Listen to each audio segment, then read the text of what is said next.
All right, guys. It's currently 83 degrees in my apartment because I left all day and it's been really hot and I forgot to turn the AC on. So this one today I had a lot of resistance. That's a common statement by me, but we're doing it anyway. That's where learning takes place. And so $100 million leads. Yesterday, what did we do? We talked about, I believe, we talked about the what part of the framework of the what to when framework, which is a framework in which to make the body or the value proportion portion of the ad. The anatomy of the ad is the call out, the value section, why they should be interested in the ad and what you have to offer, and then the call to action. And we're reading about the value section, and then the what, who, when framework helps you to make a good ad.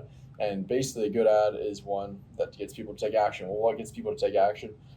Value. You offering them value, and the bigger the more value available, the more action will be taken, and therefore the better the ad. And so how do you make the perceived value more, greater? Because the greater the value, perceived value, um, the greater the action, the better the ad. So the way you get make the perceived value higher is that you basically maximize the perceived benefits and minimize the perceived costs. And the difference between the benefits and the costs is where the value lies. So if he has a ton of perceived benefits and minimal costs, there's going to be a ton of value. They'll take the action on the lead magnet or the offer or whatever you're telling them to take action on. And so how do we create more value, perceived value, and how do we minimize perceived cost? And that's what the what, who, when framework is for. And specifically the what part of that framework is maximizing benefits and the costs in the value section of the ad. Okay. There's 8 elements in the what framework, and there are 4 pairs. Okay. And so you've got the first pair is about the outcome. So you want to pitch you want to show the greatest potential benefit, dream outcome of the offer, and you want to maximize the perceived loss of not taking up the offer. Except, basically, you want to generate the biggest perceived nightmare situation if they don't take action on your offer. Second one, the second pair is about.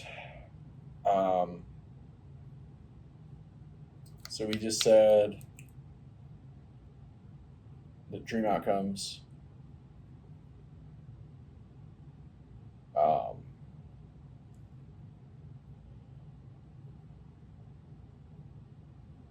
Okay, we're going to skip 2 for right now because I've got time delay. So time delay, and the last one, the fourth is perceived effort and sacrifice. And so for these, you really want to set the frame. You want to anchor. I believe you want to anchor these first, the costs or the time delay of not taking the offer. So the time delay of not taking the offer, you can spend the rest of your life searching and frustrated and never get the solution, versus you can take on our offer and it only takes X amount of time. And then the fourth one is perceived sacrifice and effort. And you want to say you can spend the rest of your life basically struggling to find a solution, or you can take our action, which is basically like the minimum amount you need to do to solve your problem or get your desired dream outcome. So you can keep doing the things you love doing. You don't have to sacrifice all the stuff you think you have to sacrifice if you're just wandering and you don't know how to solve the problem. We've got your problem solved here. So just take this minimum effort and sacrifice to get your dream outcome. Okay, and then the second one is now come back, and this is perceived likelihood of success. So perceived likelihood of success if you take up the offer, and then perceived likelihood of success if you don't take up the offer. And you want to minimize this to make it like you're not going to solve the problem or get the dream outcome without our offer, and you're going to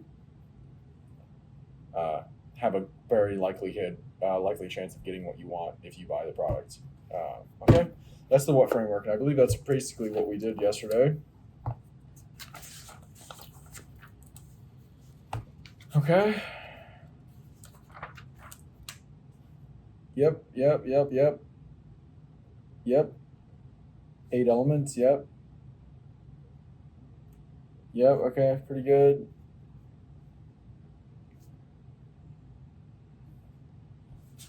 Cool. Value sectionality. Get them interested. Yep. Yep. Nailed it.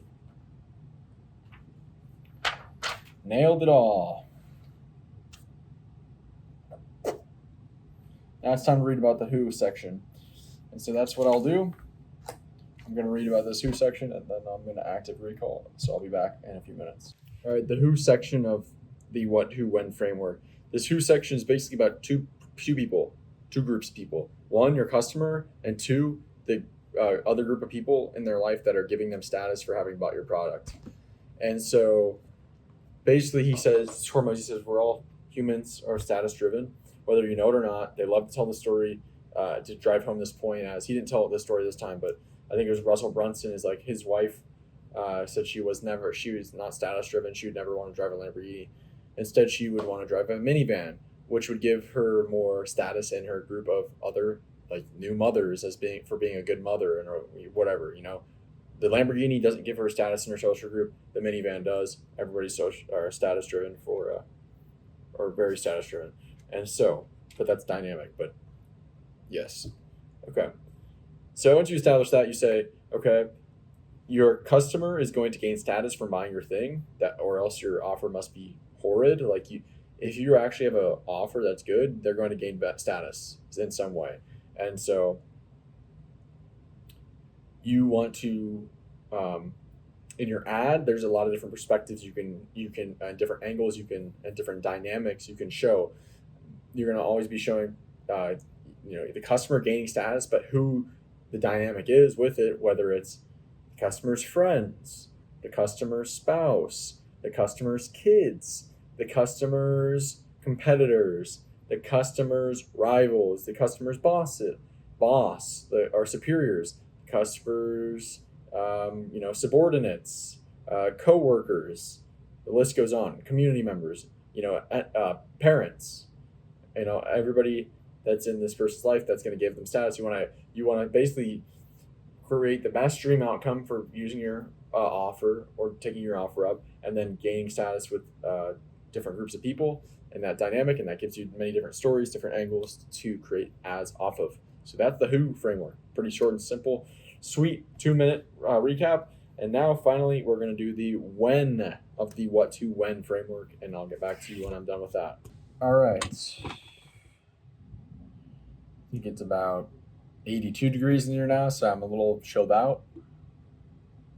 This who section of the what, who, when framework is basically about time frame and how you want to use past, present, and future, because most people are stuck, just thinking about kind of the present or the near future, the near past. When they're on social media, they're probably just in the present or just the here and now, I should say. But getting prospects to think about the past and the future and the present, and see how decisions in the past lead to the present and how decisions now can lead to the future, gets them into a framing of seeing that the decisions have power, and the power that the decisions have over their life or indecisions.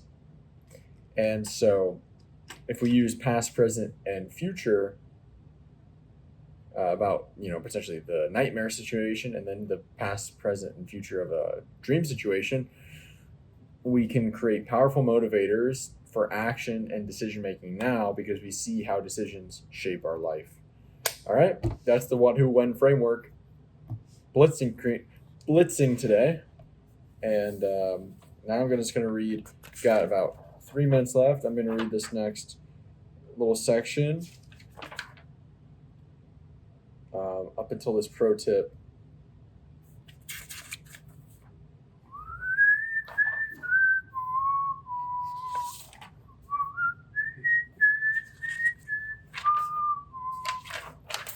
Oh, you don't know.